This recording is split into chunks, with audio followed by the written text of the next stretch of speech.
Hey guys, today is going to be a different type of video. This is for you if you are afraid to go to the doctor, if you are afraid to take the first step of scheduling an appointment, if you are procrastinating about going to the doctor because you're afraid that you will receive bad news. So this is what I did.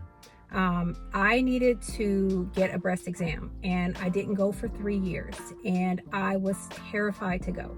I was terrified to even just schedule the appointment. It took me a lot of courage to just work up to scheduling the appointment.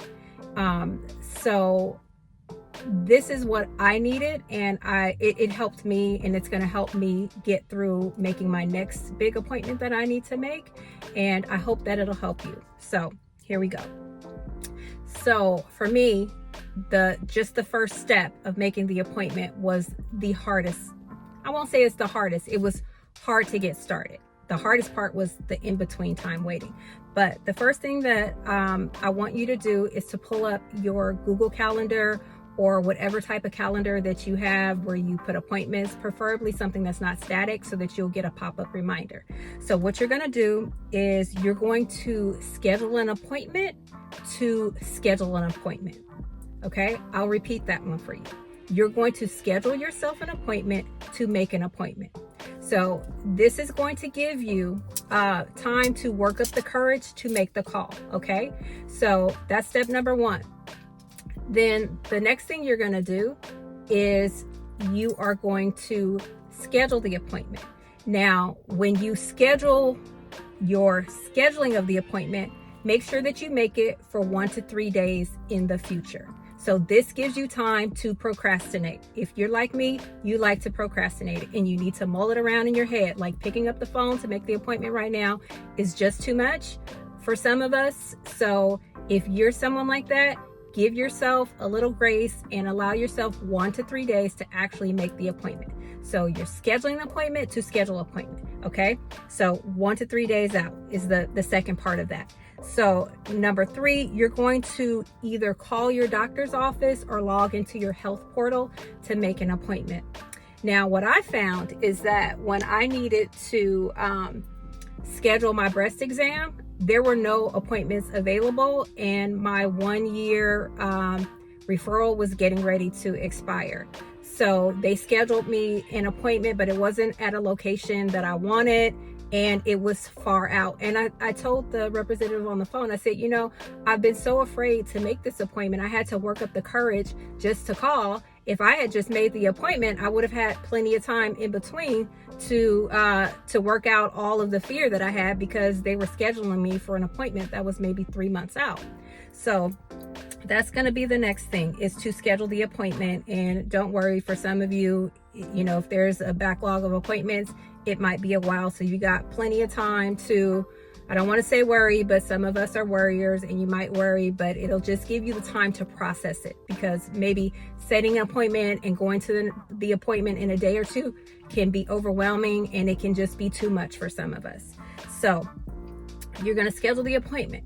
Now, if you are looking for a sooner appointment than what you can get, what you're going to do is you are going to ask them to put you on the wait list so that if something else becomes available, that they will call you. Okay.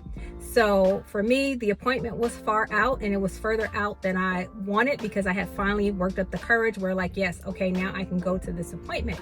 So number 1, the appointment was not available in the near future. And number 2, it was not at a location that was convenient for me. The the office that I would have had to go to was quite a bit of ways out, and I would have had to go through traffic, and that's not something that I enjoy at all. It's actually quite stressful. So you want to get yourself on a wait list, okay? You also are going to follow up. So I got appointments I got notifications that appointments were available.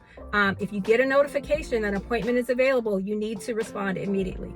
They gave me an hour to respond, and I did not know that. So when I finally decided, okay, yes, I'll take the appointment, I'm going back and forth in my head, like, do I really want to go on this day? Do I have anything else? And I had no idea that I only had an hour to make the appointment. So when I finally confirmed that, yes, it's okay, I have enough courage to actually go to this appointment that's sooner and at a better location, I had missed out.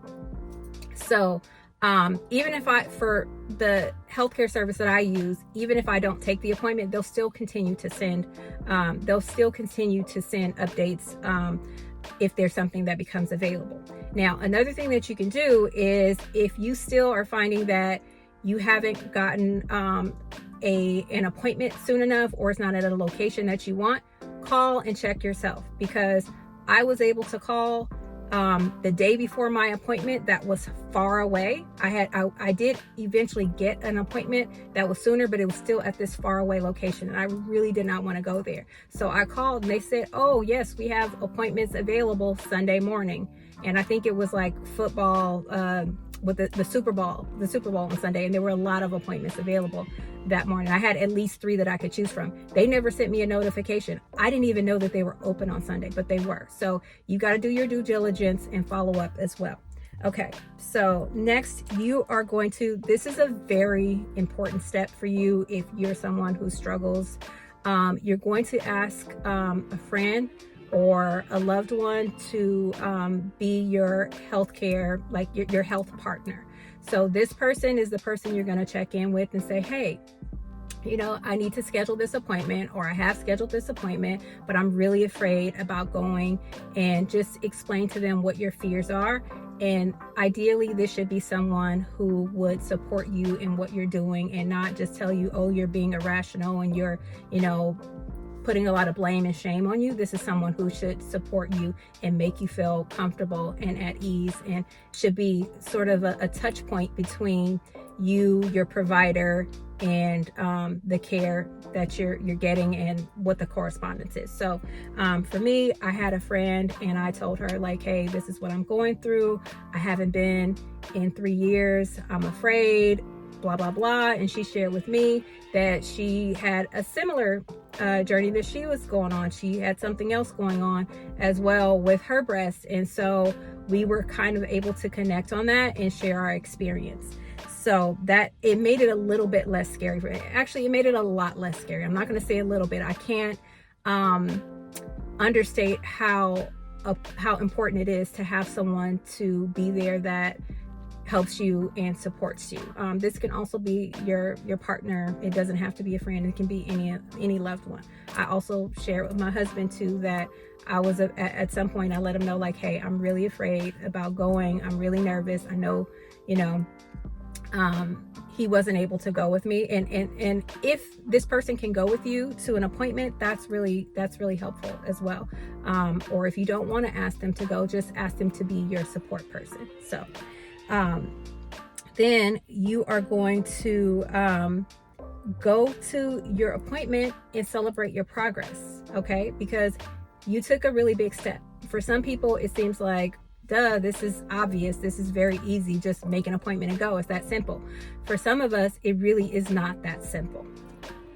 For some of us, it is so overwhelming to think about, like, the potential of, you know, you being sick, not being able to take care of your family, see your family. I mean, for me, I have an overactive imagination, and it usually likes to gravitate to doom and gloom, and I have to pull myself out of that. So just saying, oh, you know, just make the appointment and go, that doesn't work for everybody. Like, I really needed a support person. I was very afraid about this appointment. So once you go to the appointment, you're going to celebrate your win. You did what you set out to do. Now, if you get a phone call that you need to go for follow-up for further investigation, which is what happened with me, and let me tell you that terror set in when they said you need to come back. And then I went in my chart and I looked to see what it was exactly that was concerning. Of course, I went to Dr. Google to find out. I didn't go too far because I know I said Google can send you on a really deep path, but I just wanted to get some kind of idea, what do these terms mean? Because the person who called me is not able to give me any information. So if you have to go back for a follow-up, you're going to follow these same steps, and you're going to go to the appointment, and then you're going to, but before you go to the appointment, obviously you have to schedule it, but before you go to the appointment, you're going to check in with your loved ones, your health partner, and let them know, hey, there's something that they're worried about. I'm afraid. Let them know what your fears are, and just sharing that information with someone who loves you and cares for you can just be so helpful. It is so incredibly helpful to have somebody on the walk with you and to be able to be vulnerable and say, hey, I'm afraid that, the worst could happen. You don't have to say what that worst is. You don't have to go, creating scenarios and whatnot. I had to stop myself from that, and just, I had to really rein it in. I had to think a lot of really positive thoughts. And also, if you need to think about the worst case scenario, that's okay. Think about what your worst case scenario is and how you would handle it. That will help you to prepare yourself for whatever the news is. And that's what I had to do. So when I made the appointment for the follow-up, I did not take the first available appointment because, again, it was at this far out location and I didn't want to go there. I said, okay, I'll take the appointment that's in 1 week because I can come back to the appointment at the place that's convenient for me. And I thought, I've got this. It's, I'm going to be okay.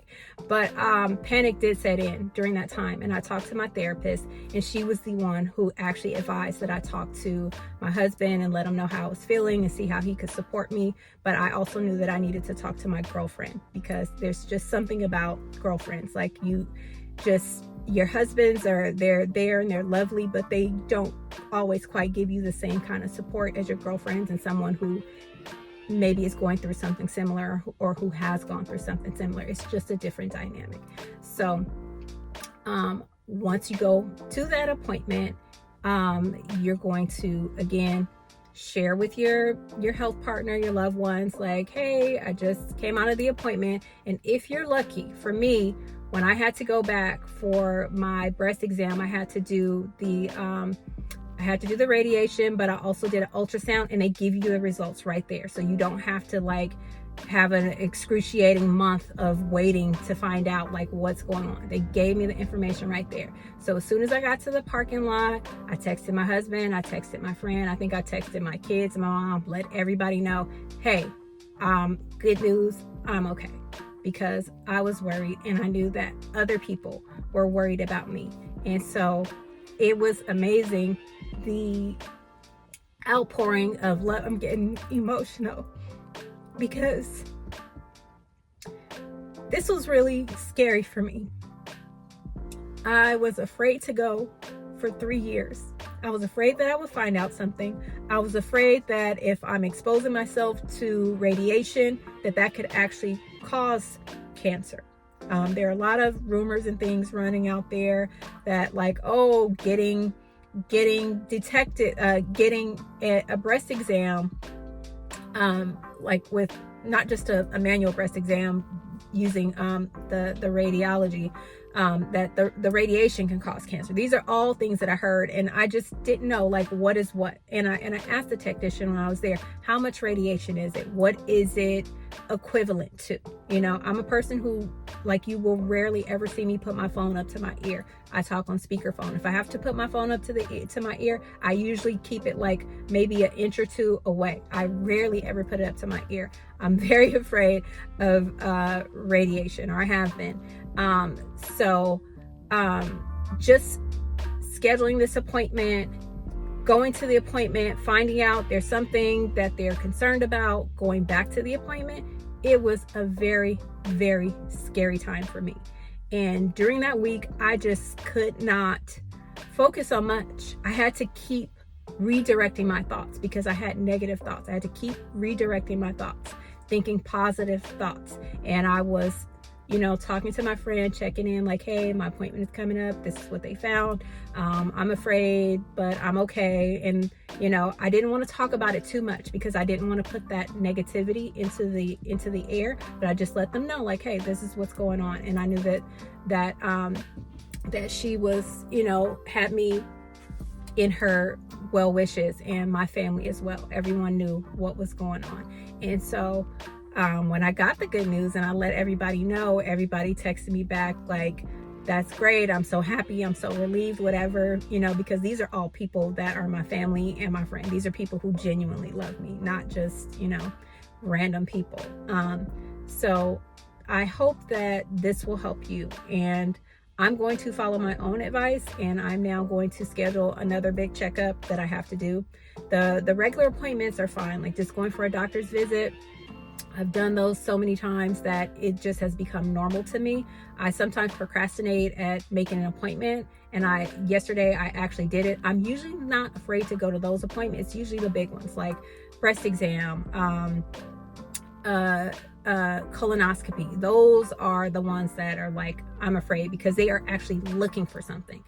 Not to say that they're not looking for something when you go to the doctor, because you do a bunch of blood tests, but it's like they're scanning specifically for these things that could cause, a lot of harm, potentially death. So I'm going to follow my own advice. I'm going to follow these same steps, and I am going to schedule my next big appointment. But I hope that this helps you. And if it does, if you, after watching this, took steps towards making an appointment and going to that appointment, let me know in the comments. So that's all for now. I'll see you guys later. Ciao.